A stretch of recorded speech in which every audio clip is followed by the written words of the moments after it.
Greetings and salutations, comrades. Static here. And before we release the final episode of The Crooked Man, Logan and I decided it would be a good idea to give you all a grand recap of what has happened in this series so far. So, without further ado, we present...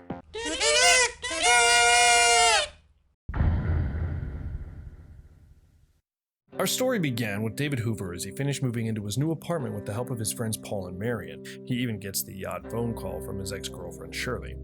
Having finished moving in, David finds time to stop by the hospital to visit his mother, suffering from dementia.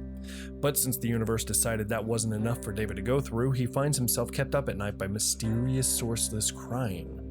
As he goes through his apartment, unusual things keep happening, along with finding things left behind by someone, including a leaflet to a law school, under the bed written on the bathroom mirror, a notebook scrap under his bed journaling a breakup, his coffee asking for help, goopy footprints leading to a crack in the wall with a brass key, his TV spelling sink leading to another notebook scrap with the Crooked Man poem, and a radio in his closet turning on leading him to yet another notebook scrap with an address to a special place, and some jam someone used to spell out "I'm waiting for you" on his wall. David, being the rational person he is, decides the best idea is to try and find whoever left the notes in his apartment, starting at the aforementioned special place, which turns out to be a hotel.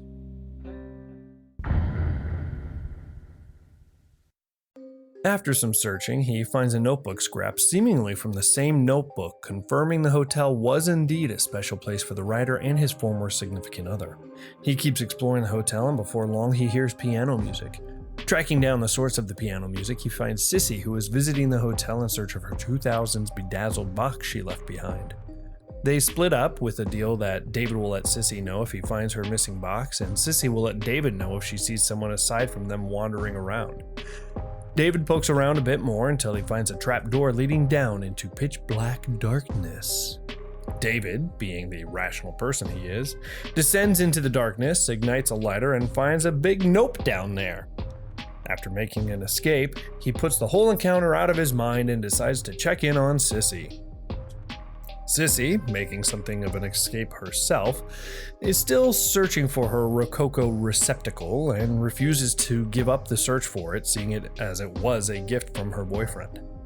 Splitting up again, David, being the rational person he is, remembers the encounter he has and checks back on the trapdoor to find it open, meaning the monster he encountered escaped. Something he gets first-hand confirmation of when he encounters it again. Thankfully, Sissy was forward-thinking enough to solve this problem ahead of time. David, being the rational person he is, decides to find Sissy and warn her about the monster. Along his travels, he finds a burnt photo with a notebook scrap with the writer lamenting that he should forget both the good and bad with his former significant other. David finds himself at odds with that sentiment so much he gets a headache for a little bit. Sissy comes into the room and says she still hasn't found her rubied repository. David recommends that Sissy give up the search on account of him finding a monster. Sissy calls David out for not being the rational person he is, suggesting he was seeing things in the dark. David decides, that's a good point. Only a non-rational person would go around talking about monsters, and that doesn't sound like me. With that established, they continue their respective searches. David stumbles across the hotel's bar with some indecisive ketchup on the floor, spelling, "Leave me alone, please leave me alone, come to me, I'm waiting for you." As David ponders what kind of irrational person would possibly leave such a message, the monster bursts into the room, chasing him down. David, thankfully more rational than Ketchup Man, grabs a bottle of brandy and lights the monster on fire. The monster runs away, and David tracks Sissy down via her blood trail. As David patches Sissy up, she laments all the trouble she's been going through, all to find a gift from her ex-boyfriend. Upon David's nosiness, she recalls he broke up with her because she was kind, but that was all she really had going for her. Never mind that she's a solid 7 at the very least. David, leaving Sissy to rest, commiserates with her, as Shirley broke up with him for similar reasons. He then proceeds to locate Sissy's lavish lockbox and is about to return it to her before he's rudely interrupted by the monster getting to Sissy first. David fights the monster off and meets Sissy outside, where she breaks down, going on about how she's weak and a wuss and just too sentimental. David reassures her there's nothing wrong with being a sissy because those memories meant something special to her, something David is coming to terms with himself. He gives Sissy her vermilion vault, and upon realizing it is locked, he unlocks it with the brass key he found in his wall. In the box is another notebook scrap with an address to the lingering scent of dreams. David, being the rational person he is, decides to drive all day to this next place, which ends up being the very abandoned law school from the leaflet in his apartment. He begins poking around the place when he's shoved down the stairs. When David looks up, he sees a red-headed punk. This guy makes it clear that he doesn't trust David, introducing himself as D. D goes about reminiscing in his old school, leaving David to continue his search. That search ends up in him being found by the monster. Hey, he's back and feeling just fine, thank you very much. David pulls an alley-oop and locks the monster away like I lock away my repressed memories, and sets out to warn D. When David finds D, he's listening to his old graduation tape from 3 years ago. He reveals that even though he graduated, he never passed the bar exam, and he's been studying very hard since then, despite failing the test 5 times. David's like, cool, yo, there's a monster here, you should probably scram. And D's all like, yo, a monster?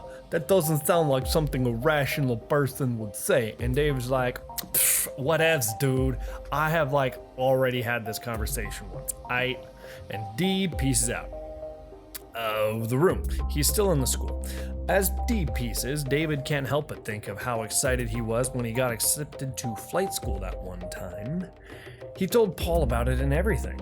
He snaps back to reality, thinking back on how back then he wasn't thinking, and he thinks maybe that's how D is thinking or not too. David wanders around a bit and finds another notebook scrap from the guy he's looking for. It details how he regrets all the time he wasted at the school just to fail. He finds another note detailing how he wishes someone had told him sooner that he was being dumb for wasting all his time on something he would never be able to achieve. This one David resonates with so much that he gets a headache for a little bit. The monster shows up once David has recovered and sings him a lullaby in sign language. David wakes up and decides he needs 5 more minutes before nap time is over, so he heads to the infirmary. Much like any time anyone takes an extra 5 minutes, however, he can't seem to get fully rested, as he can't help but reflect on his mother and how little he can help with her situation. With nap time over, David, being the rational person he is, does the only logical thing one can possibly do after a monster chokes them 80% to death. He keeps exploring the hospital. He gets to a room where a laptop starts playing what could only be the speech for his graduating class. It laments the fact that David wasn't standing there with them that day. It admonishes him for dashing the hopes and dreams they had for him. It berates him for being a traitor and a coward. It mocks him, telling him to crawl off somewhere and die.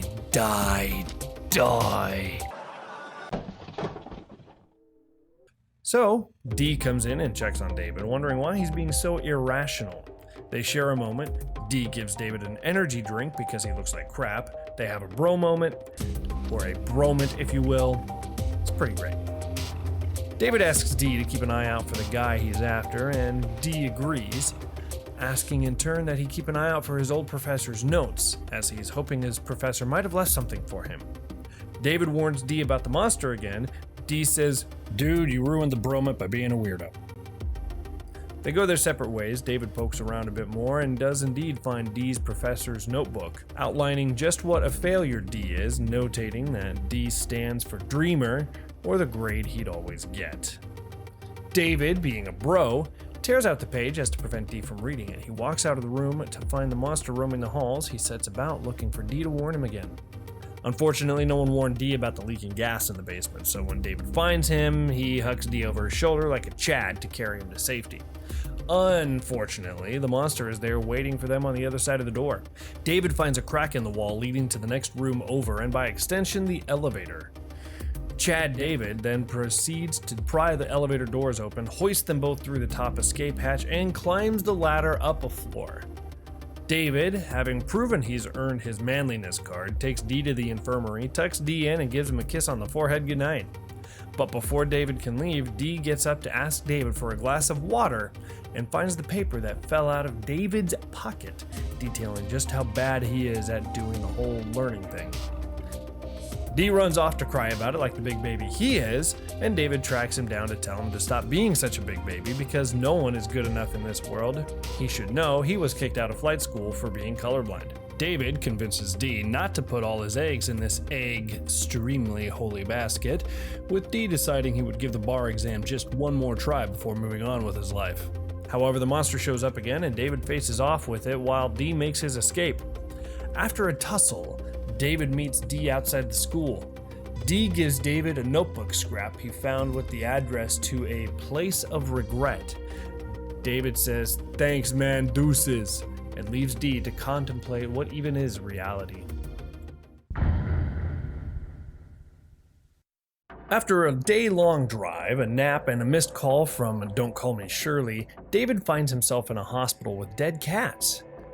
That's not overly story relevant. Logan just wanted me to remind you it was there. He also finds a note in one of the rooms lamenting how he looked on helplessly at a bed like always, except now the bed was empty and he wishes there was something he could have done. And hey, are these parallels subtle enough, do you think? No time to dwell on that because there is a small child alone in this abandoned hospital. As a father, this really upset me. This small child introduces himself as Fluffy, and his mama abandoned him at this hospital to go get something she forgot. I can only imagine what she's like at the grocery store. David, being the rational person he is, suggests to this child that they wait for his mama at the police instead of hanging around a dark, scary, abandoned hospital. Fluffy, being Fluffy, runs away from David because he's waiting for his mama and he ain't about any of this police nonsense.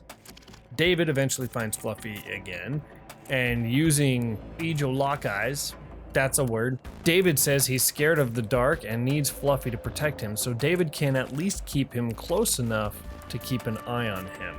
Along their exploration, they find another notebook scrap from the notebook Scrapman. Scrapman writes about how he was born in this hospital, but he wishes he was never born, that this place is a place of regret for him, and all that jazz. Don Fluffles gets the full bladder status effect, so David waits outside the bathroom until he's done with his private affairs. However, the door unexpectedly becomes locked from both sides. David notices the wall is falling apart in the adjacent bathroom and goes off to find some sort of smashing apparatus. Upon returning, David hears Fluffy scream. Rushing over and breaking the wall down, he finds Fluffy hiding in the bathroom stall. When David asks Fluffy what happened, he describes how the monster appeared and said, "Found you." David is a bit perplexed by all this, as the monster has only been after David up until this point. But there's no time to think about that when there's a hospital filled with HIPAA violations to explore. David finds some doctor's personal journal describing a depressed person going through a lot as someone they love is passing away and suffering from dementia. As the journal goes on, it details how the patient cancels their life subscription, along with the note they left behind. They seem to allude to the monster following them as well, seeing that as they only escape from the monster, but it is always at someone's back. In this case, they find that it is at the back of a model embryo in one of the rooms eating it. David, being the rational person he is, decides to get a closer look. The monster, being a monster, heckin' wrecks David and starts chasing after Fluffy, and Fluffy, being Fluffy, runs away. David chases after the monster and gives it a love tap on the head with a fire extinguisher, causing the monster to run off. David is so tired of all this crap, he decides to take a little nap. After some more exploring, David finds a hecking Bablaminator 3000, complete with unlimited ammo. Good timing too, as the monster shows back up, knocking David down and chasing Fluffy to the roof. David has a good old-fashioned game of pin the lead on the monster, with the added challenge of not past tensing Fluffy in the process. After a few rounds of that, and failing at least once, David informs the monster of the Sparta that all this is and kicks him off the roof. Fluffy has a breakdown, as anyone would, going through all this, and opts to go to the police by himself. Fluffy runs off, and David, being the rational person he is, contemplates all of it that led to this moment. He decides to head home. On his way out, he hears crying. He figures this is Fluffy's mama and decides to look for her to inform her of Fluffy's whereabouts. He follows the crying to the morgue, where he finds not Fluffy's mama, but his mama. David calls BS on this Shyamalanization, and yeah, the jokes end here. He tries to choke her. She says how it hurts, just like the day he choked her, the day her dementia got so bad she forgot who he was for the first time. David lets go, takes a couple steps back.